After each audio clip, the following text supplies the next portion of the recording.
Americans recycled reusable items such as cans to help make new weapons for the battlefield.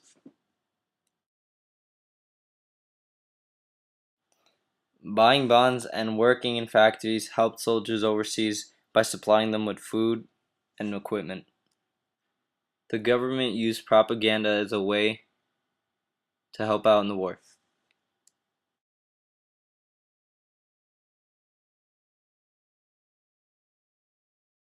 After Pearl Harbor, the Japanese had been encamped in a camp, and they had their rights stripped away and taken away from their own homes, citizens or not.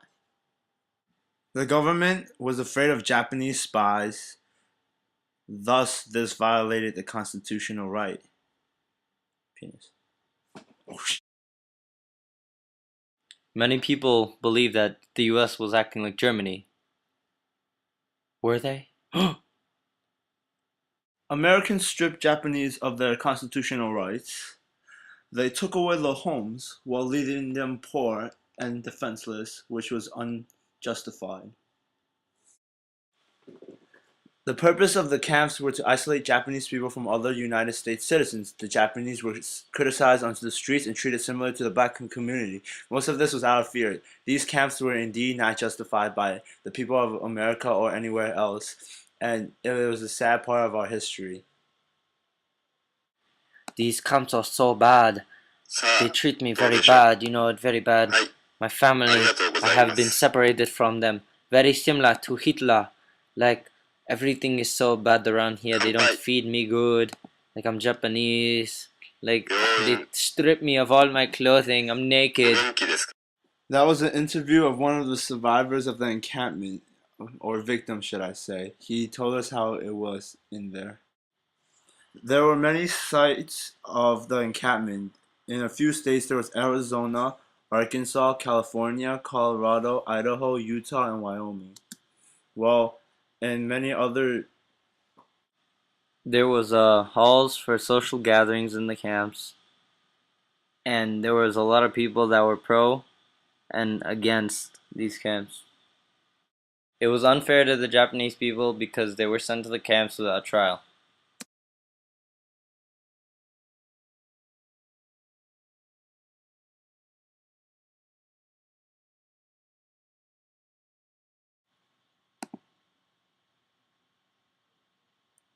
There were many establishments set up, such as newspapers, sports leagues, and social events in the camps.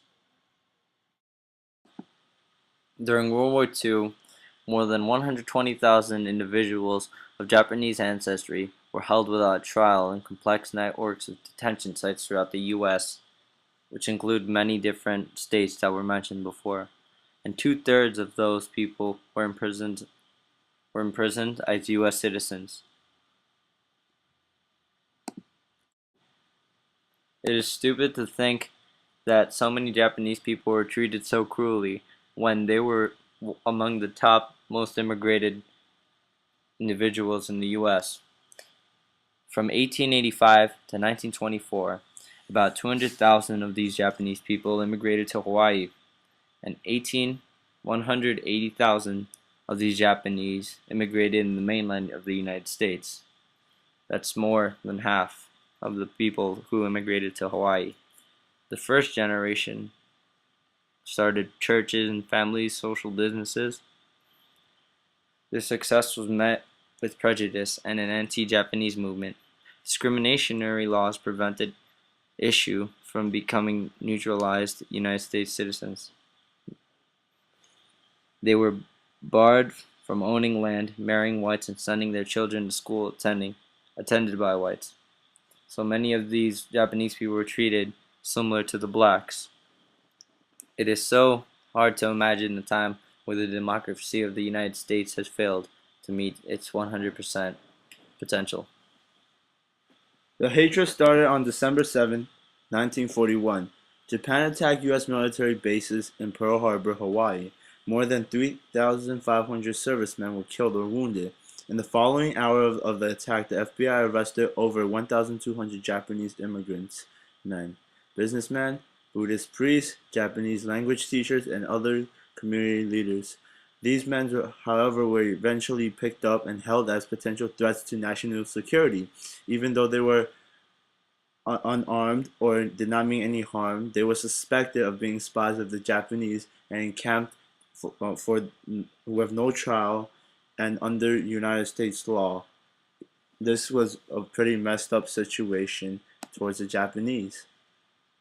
The Tuskegee Airmen were a group of 5 African-American males who sought out and fought in the war.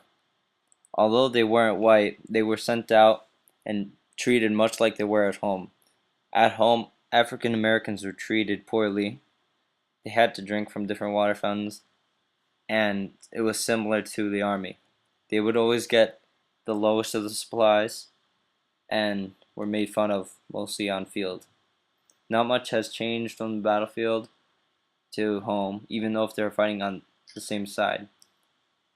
When they had an operation to bomb Berlin, they were set out first. If not for the Tuskegee Airmen, we would not have bombed Berlin. They were sent in first as as a division of field marshals to take down the other incoming planes. Although they were black, they were capable of doing what the white men had done, and they had took down the first division of Germans, which led to the victory of Americans. They accomplished many tasks, such as helping to break the white-black racial barrier and proved that African Americans could also fight in a war alongside white Americans. At home, they won many different racing competitions, such as air shows, and kept on proving and left a legacy for their names. These men are they were black.